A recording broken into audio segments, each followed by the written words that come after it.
Bonjour tout le monde. On va commencer. Il est un petit peu plus de midi et quart.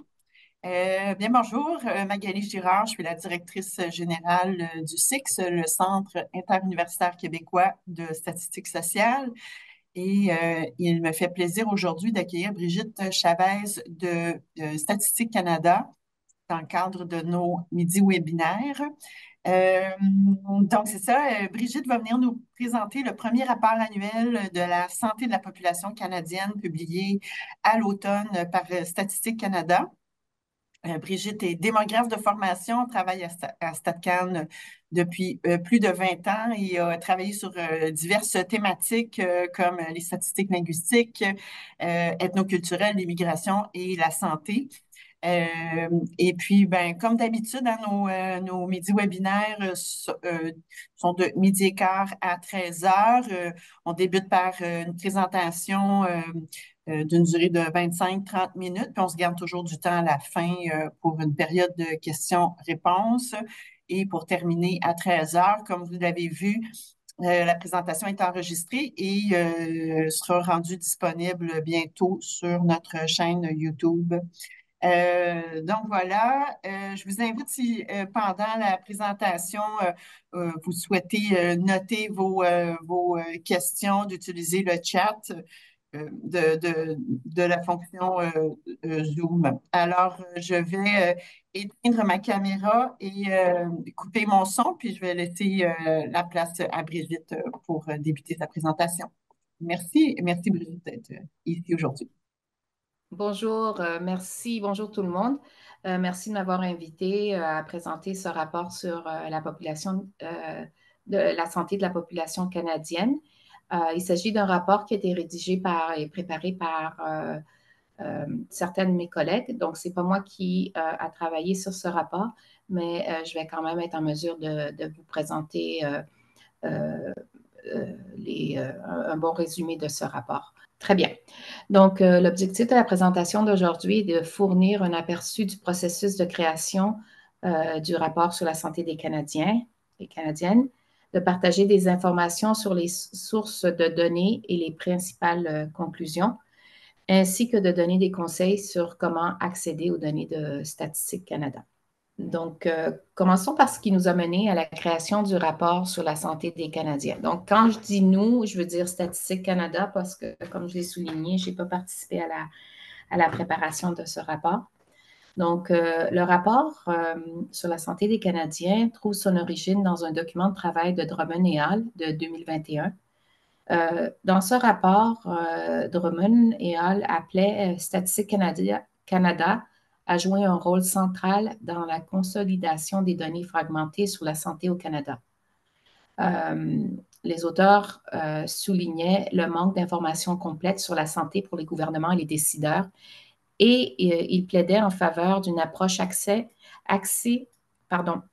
une approche axée sur des résultats de santé positifs plutôt que sur la seule prestation de soins aux malades. Il mettait également l'accent sur l'importance de préconiser une désagrégation accrue des données. Donc, en réponse aux recommandations de cet article, Statistique Canada a conçu le rapport que je vous présente aujourd'hui. L'objectif de ce rapport était d'établir une approche systématique pour rendre compte annuellement de la santé, l'état de santé de la santé des Canadiens. Ce qui impliquait la création de résumés complets de haut niveau des indicateurs vitaux de la santé de la population et également la synthèse de ces données pour fournir des informations sur l'état de la santé des Canadiens. Donc, le public cible de ce rapport sont les Canadiens, les chercheurs, les parties prenantes et les décideurs politiques. Comment avons-nous commencé? Donc, en collaboration avec les services de bibliothèque de Statistique Canada, nous avons entrepris une analyse de la littérature afin de repérer d'autres publications gouvernementales à travers le monde ayant produit des rapports similaires. Ce processus, il nous a permis de dégager les meilleures pratiques en matière de communication des indicateurs. Par ailleurs, l'équipe de communication et d'engagement a effectué une analyse médiatique ce qui a permis d'identifier les thèmes et sujets particulièrement intéressants pour les Canadiens à ce moment-là, lorsque nous avons fait cette analyse. Donc, ici, vous voyez un schéma illustrant les diverses étapes à travers lesquelles nous avons passé pour quand nous avons fait le choix des indicateurs. Donc, le processus de sélection d'indicateurs a été rigoureux. Nous avons comparé plus de 80 indicateurs en tenant compte des retours des parties prenantes clés comme l'Agence de santé publique du Canada, l'Institut canadien d'information sur la santé et Santé Canada. L'évaluation inclut l'utilisation d'indicateurs à l'échelle internationale et nationale, suivant des critères validés pour garantir leur qualité. Puis, la liste finale des indicateurs a été validée par nos experts internes et nous avons aussi eu d'autres considérations. Bien, nous avons considéré le fait qu'on a vérifié si les données étaient disponibles annuellement. Nous avons aussi tenté de donner utiliser des indicateurs, des données qui sont disponibles pour au moins les 5 dernières années. En ce qui concerne la désagrégation des données, nous avons aligné notre approche sur le plan d'action des données désagrégées de Statistique Canada en ventilant les données au minimum par âge, sexe et géographie. Lorsque possible, nous avons cherché à inclure des dimensions supplémentaires telles que les populations autochtones et racisées, le genre et la situation d'handicap. Nous avons aussi poussé à nous avons fait des désagrégations un peu plus poussées lorsque ça a été possible. Par exemple, nous avons été en mesure de présenter des données selon l'orientation sexuelle. Puis aussi, nous avons toutefois rencontré des défis, principalement en raison de la non-disponibilité ou le manque d'accès aux données, ainsi que dans le cas où les tailles des échantillons étaient trop petites. Donc, ce qui a eu pour effet de ne pas nous permettre à tout coup de désagréger les données ou de les ventiler autant que nous l'aurions souhaité. Nous sommes parvenus à un cadre en travaillant en planifiant ce rapport. Nous sommes parvenus à un cadre comprenant 4 grands domaines d'indicateurs de santé interconnectés que vous voyez ici à gauche sur la diapo. Ces 4 domaines d'indicateurs s'alignent sur la structure utilisée par la Direction de la statistique de la santé. Le cadre que l'on voit ici illustre les intersections entre les déterminants de la santé, les comportements liés à la santé, l'accès aux soins de santé, puis les résultats en matière de santé. Le terme d'équité en santé est intégré à ce cadre pour mettre l'accent sur la désagrégation au sein de ces domaines d'indicateurs de santé à travers les déterminants sociaux de la santé. Cette inclusion vise à identifier les disparités potentielles en matière de santé vécues par des groupes spécifiques. Donc, comme on l'a souligné, nous avons procédé à la désagrégation de données, puis selon l'âge, le sexe, etc., lorsque possible. Puis aussi, nous avons pu analyser certaines tendances au fil du temps.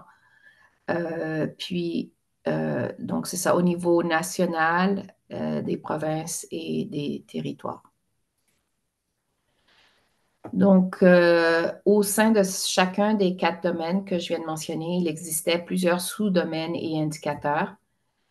Ici, on voit la liste finale des indicateurs du rapport.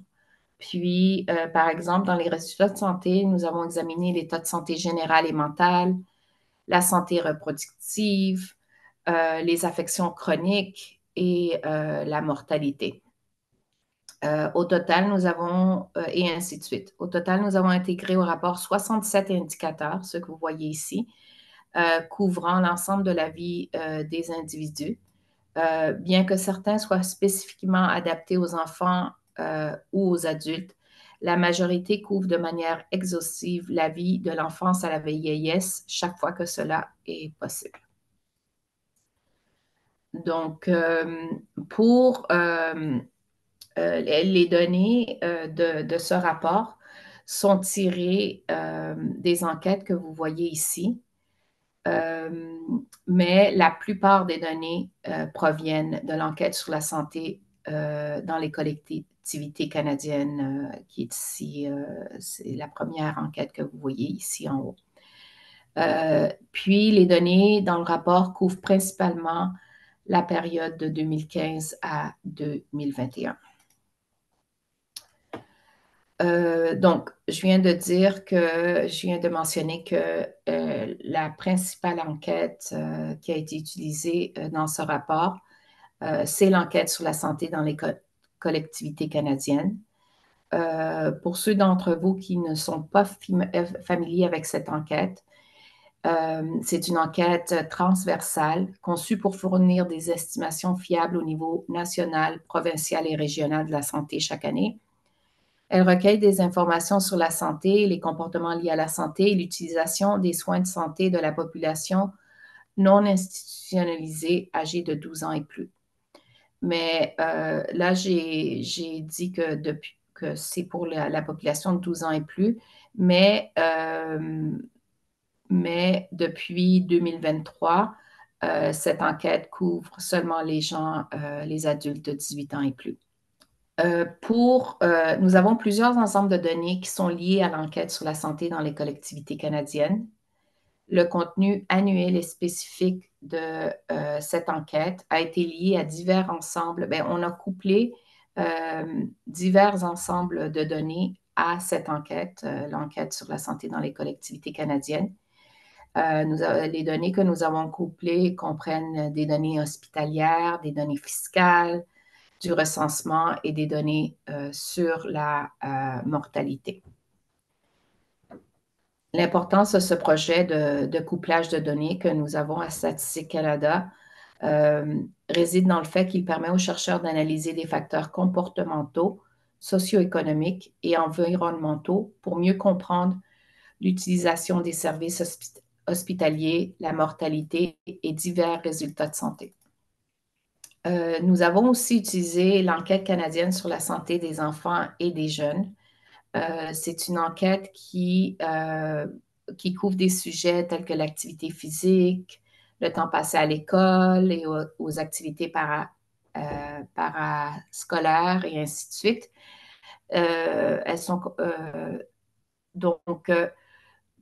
Il faut savoir que seules les données de 2019 sont disponibles pour l'analyse. La collecte des données pour 2023, qui seront pour les provinces seulement, sera prête pour publication en 2024.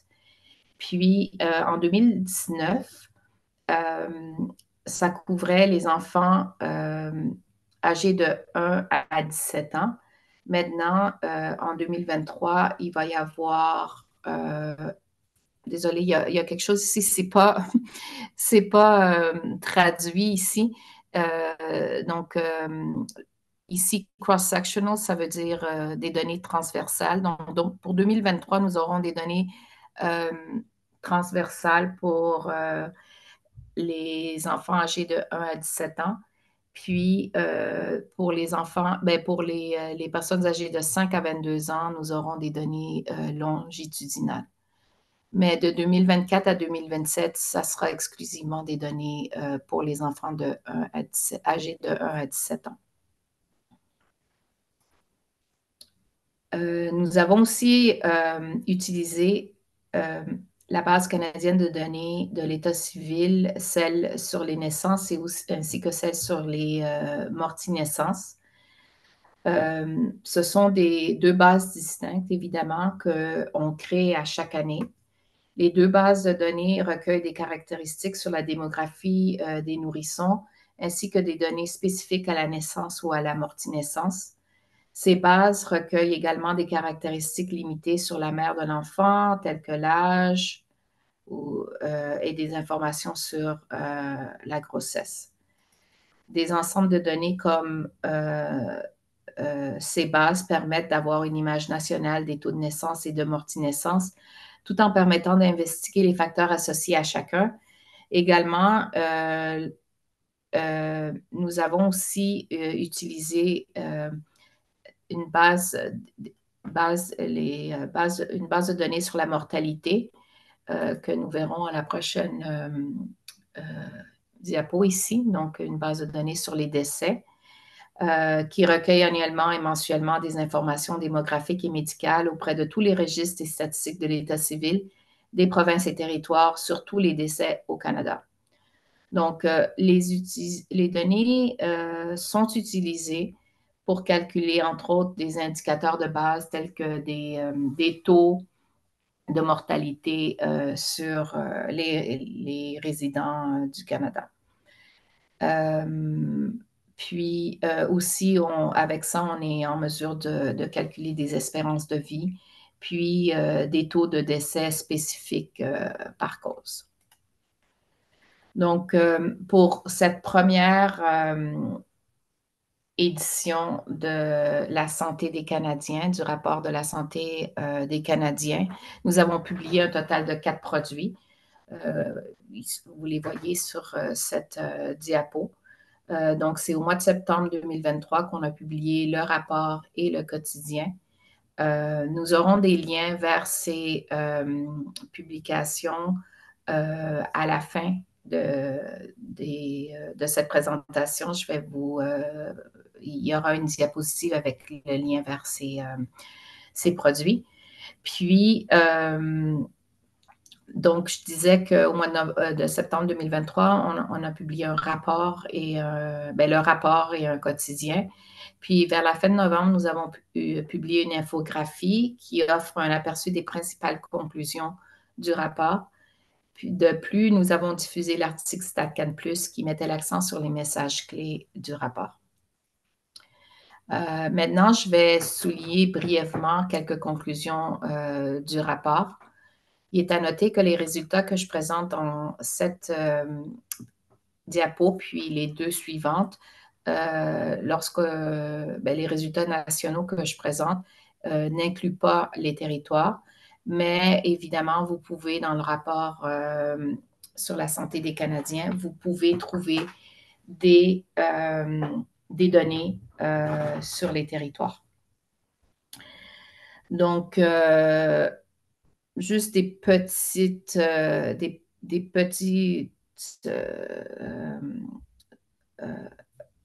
choses qu'on a vues, des principaux constats. On a vu que les personnes ayant des revenus plus faibles avaient tendance à avoir une moins bonne santé générale et mentale.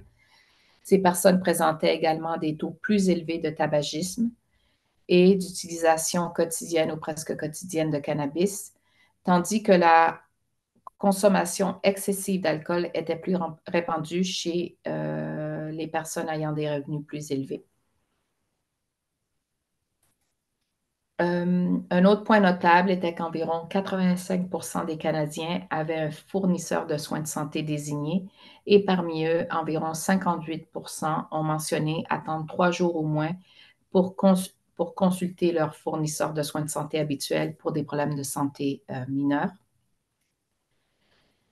Puis aussi, on a pu voir que près de la moitié, donc 45,1% des Canadiens vivaient avec au moins une maladie chronique majeure en 2021. La prévalence et le nombre de maladies chroniques augmentaient avec l'âge et étaient plus élevés chez les femmes que chez les hommes dans toutes les tranches d'âge. Puis environ le quart des hommes, donc 23% des hommes et des femmes avaient 3 maladies chroniques ou plus. Donc, ça, c'est ce que j'avais à présenter sur le rapport. Maintenant, pour accéder aux données, donc là, je vous présente l'information comme comment accéder aux données de Statistique Canada. Donc, afin d'encourager l'utilisation des microdonnées, Statistique Canada offre un large éventail de solutions d'accès au moyen d'une série de canaux en ligne. donc d'installation et de programmes pour les utilisateurs de données. Donc, vous voyez ici que il y a diverses façons d'accéder à nos données. Donc, soit sur place, comme dans les locaux de Statistique Canada, le site web de Statistique Canada, ou ben aussi, il y a des applications de StatCan, puis des services de données web de Statistique Canada. Donc, ces solutions d'accès sont affichées ici. On les voit, toutes les solutions d'accès sur ces diapositives. Puis, donc, à Statistique Canada, lorsque nous donnons accès à nos données, on priorise la confidentialité des répondants pour garantir qu'aucune information personnelle ou identifiable n'est publiée. Donc, je vous laisserai consulter cette diapo. Ça vous donne le type de fichiers, les produits de données, tout ça auquel vous pouvez accéder. Aussi, vous avez accès à des données, mais aussi on peut créer des données pour vous. Donc, on peut, selon le type de données que vous recherchez, vous pouvez communiquer avec nous à l'une des 3 adresses que vous voyez ici au bas de la diapo. Ben c'est ça, dépendamment du type de données, vous communiquez avec nous à une des 3 adresses ici. Donc, quand les données, là, je vais vous présenter un peu sur les tableaux personnalisés. Donc, quand les données qui sont diffusées, elles ne répondent pas à vos besoins, vous pouvez demander des tableaux personnalisés de données. Puis, les analystes qui recevront votre demande vont pouvoir évaluer si on peut vous créer de tels tableaux. Puis, ils vont aussi vous fournir une estimation du temps et des coûts qui sera requis pour le travail qui sera fait. Nous avons aussi le guichet d'entrée. Le guichet d'entrée vous permet, mais au guichet d'entrée, on coordonne les demandes de création de nouvelles données. Puis, on se met en relation avec des équipes concernées. On fait des évaluations de faisabilité et les coûts approximatifs et des calendriers.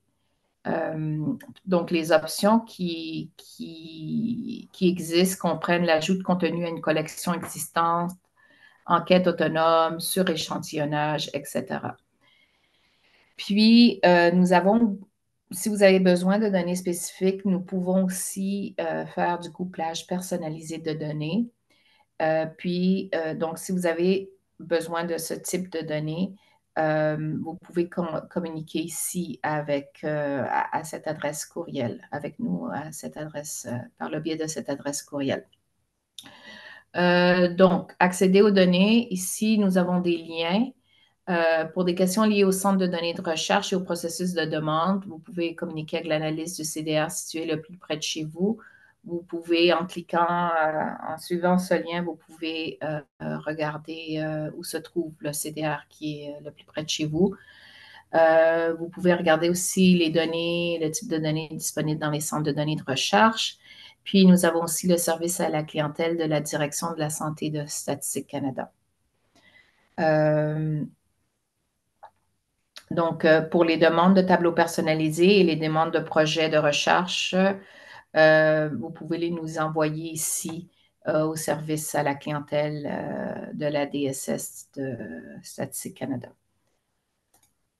Donc, voici les liens que j'ai mentionnés tout à l'heure vers les 4 produits qui sont vers le rapport sur la santé des Canadiens, puis aussi les 3 autres produits qui y sont liés. Là, merci à tous d'avoir assisté à cette présentation. Votre présence et votre attention sont grandement appréciées. Puis, j'aimerais savoir si vous avez des questions. Merci, Brigitte. Mais oui, exactement. Donc, n'hésitez pas à utiliser le chat ou la section clavardage de Zoom pour poser vos questions. Euh, Puis peut-être en attendant, étant donné que votre présentation contient plusieurs liens, est-ce que c'est possible d'avoir une copie de cette présentation-là qu'on pourrait mettre sur notre site Internet, comme ça les gens pourraient plus facilement avoir accès aux liens? Absolument. Ben, au cours de l'après-midi, je vais vous l'envoyer. Super. Je vais la faire parvenir à Pascal. OK, c'est parfait, super. Je me demandais, en attendant qu'il y ait des, des gens qui posent des questions, euh, est-ce que là, c'est la première édition de ce rapport-là? Donc, c'est ça, l'idée, c'est que ce soit un rapport qui soit publié à chaque année, puis qu'on suive les mêmes indicateurs d'année en année pour voir l'évolution de l'accès aux soins de santé, par exemple, ou des facteurs de risque, des choses comme ça. Est-ce que vous prévoyez certains thèmes spécifiques tu sais, qui pourraient changer d'une année à l'autre quand il y a on pense à la pandémie, mais ça pourrait être d'autres événements qui pourraient affecter la santé des Canadiens.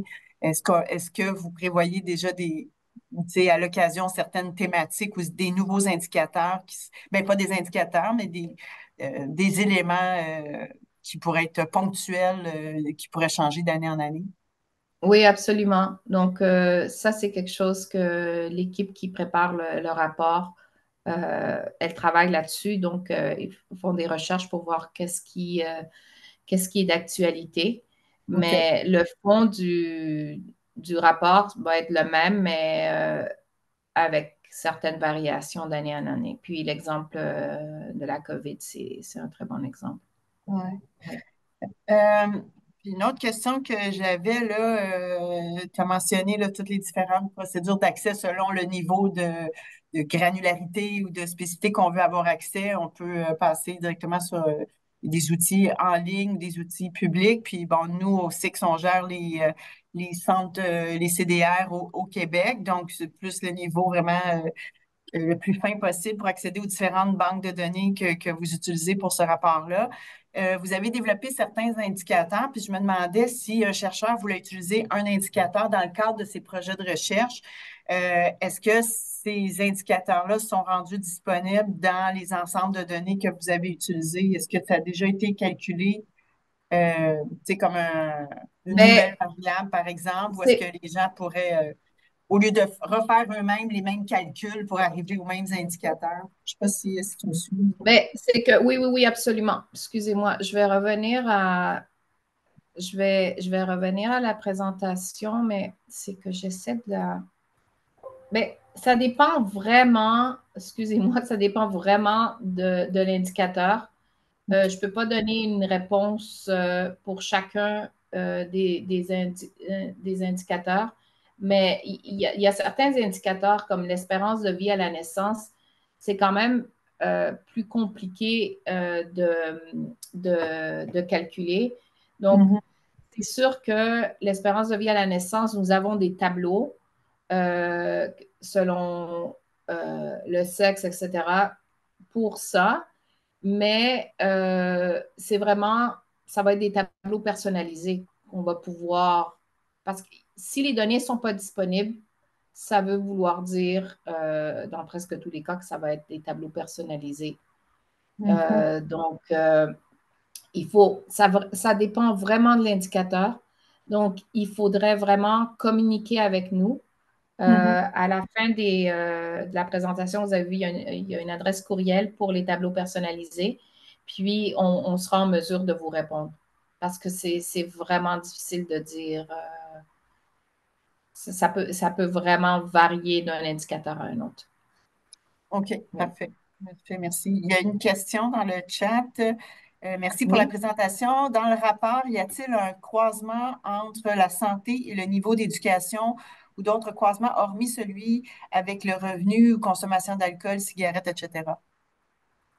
Mais le rapport, il est très long, donc je ne saurais pas vous dire s'il y a ce croisement-là, mais je vous invite à faire une recherche rapide avec les mots-clés, puis vous allez tout de suite être en mesure de déterminer euh, les croisements sur le niveau d'éducation puis le revenu. Tout de suite, vous allez voir s'il y en a ou non.